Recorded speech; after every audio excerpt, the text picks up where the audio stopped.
Oi, gente, eu sou a Tailane Costa e eu resolvi ler com vocês o Dom Casmurro e eu vou lê-lo por aqui, capítulo a capítulo, e vamos ver como é que vai ser essa experiência, né?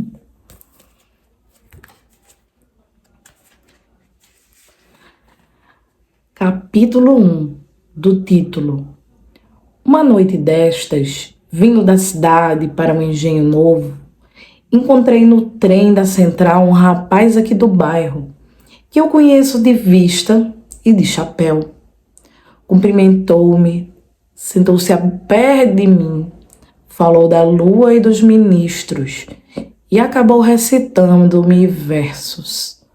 A viagem era curta e os versos pode ser que não fossem inteiramente maus.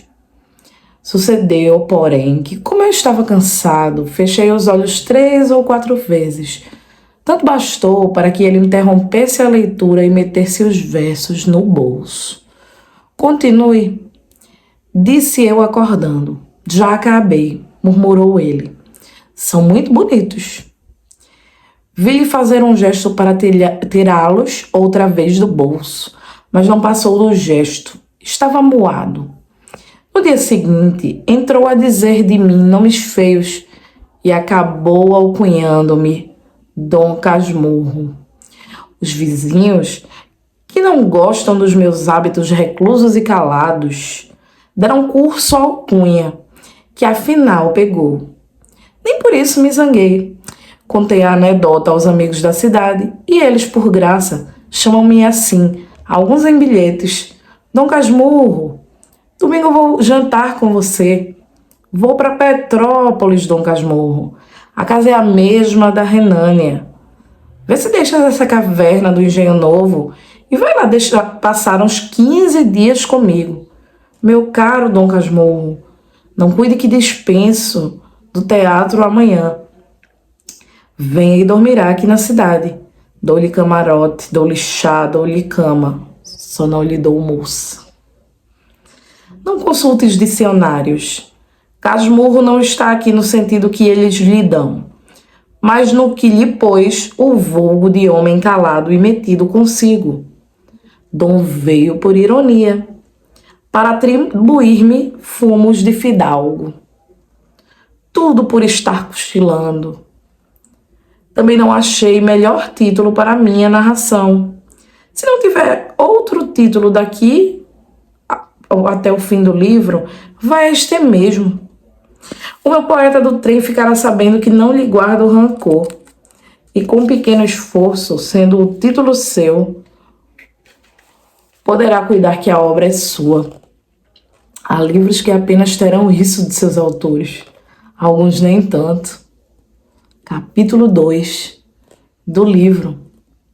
Agora que expliquei o título, passo a escrever o livro. Antes disso, porém, digamos os motivos que me põem a pena na mão. Vivo só, com um criado. A casa em que moro é própria. Fila a construir de propósito, levado de um desejo tão particular que me veste imprimi-lo. Mas vá lá. Um dia, há bastantes anos, lembrou-me reproduzir no Engenho Novo a casa em que me criei, na antiga rua de Mata-Cavalos, dando-lhe o mesmo aspecto e economia daquela outra que desapareceu. Construtor e pintor entenderam bem as indicações que lhes fiz. É o mesmo prédio assobradado, 3 janelas de frente, varanda ao fundo, as mesmas alcovas e salas. Na principal destas, a pintura do teto e das paredes é mais ou menos igual. Umas grinaldas de flores miúdas e grandes pássaros que tomam nos bicos, de espaço a espaço. Nos 4 cantos do teto, as figuras das estações e ao centro das paredes os medalhões de César, Augusto, Nero e Massinissa, com os nomes por baixo. Não alcanço a razão de tais personagens. Quando fomos para a casa de Mata-Cavalos, já ela estava assim decorada, vinha do decênio anterior. Naturalmente, era gosto do tempo meter sabor clássico e figuras antigas em pinturas americanas. O mais é também análogo e parecido. Tem um chacarinha, flores, legume, uma casuarina, um poço e um lavadouro. Uso louça velha e mobília velha. Enfim, agora como outrora, há aqui o mesmo contraste da vida interior, que é pacata, com a exterior, que é ruidosa. O meu fim evidente era atar as duas pontas da vida e restaurar na velhice a adolescência. Pois, Senhor, não consegui recompor o que foi nem o que fui. Em tudo, se o rosto é igual, a fisionomia é diferente. Se só me faltassem os outros, vá, um homem consola-se mais ou menos das pessoas que perdem. Mas falto eu mesmo, e esta lacuna é tudo. O que aqui está é, mal comparando, semelhante à pintura que se põe na barba e nos cabelos e que apenas conserva o hábito externo, como se diz nas autópsias. O interno não aguenta tinta. Uma certidão que me desse 20 anos de idade poderia enganar os estranhos, como todos os documentos falsos, mas não a mim. Os amigos que me restam são de data recente. Todos os antigos foram estudar a geologia dos Campos Santos. Quanto às amigas, algumas datam de 15 anos, outras de menos, e quase todas creem na mocidade. 2 ou 3 fariam crer nela aos outros, mas a língua de que falam obriga muitas vezes a consultar os dicionários, e tal frequência é cansativa. Entretanto, vida diferente não quer dizer vida pior. É outra coisa. A certos respeitos, aquela vida antiga aparece-me despida de muitos encantos que lhe achei. Mas é também exato que perdeu muito espinho que a fez molesta e de memória conserva alguma recordação doce e feiticeira. Em verdade, pouco apareço e menos falo. Distrações raras. O mais do tempo é gasto em hortar, jardinar e ler. Como bem não durmo mal. Ora, como tudo cansa, esta monotonia acabou por exaurir-me também. Quis variar e lembrou-me escrever um livro.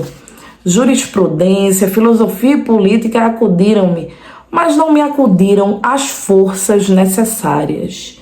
Depois, pensei em fazer uma história dos subúrbios, menos seca que as memórias do padre Luiz Gonçalves dos Santos, relativas às cidades em obra modesta, mas exigia documentos e datas como preliminares, tudo árido e longo.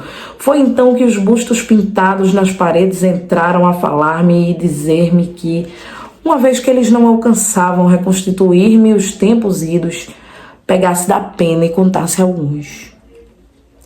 Talvez a narração me desse a ilusão e as sombras viessem perpassar ligeiras, como ao poeta, não o do trem, mas o do Fausto. Aí vindes outra vez, inquietas sombras. Fiquei tão alegre com esta ideia que ainda agora me treme a pena na mão. Sim, Nero, Augusto, Massinissa, e tu, grande César, que me incitas a fazer os meus comentários. Agradeço-vos o conselho e vou deitar ao papel as reminiscências que me vierem vindo. Deste modo, viverei o que vivi e assentarei a mão para alguma obra de maior tomo. Eia, comecemos a evocação por uma célebre tarde de novembro, que nunca me esqueceu. Tive muitas outras, melhores e piores, mas aquela nunca se me apagou do espírito. É o que vais entender lendo. assim a gente começa a leitura desse livro. Maravilhoso.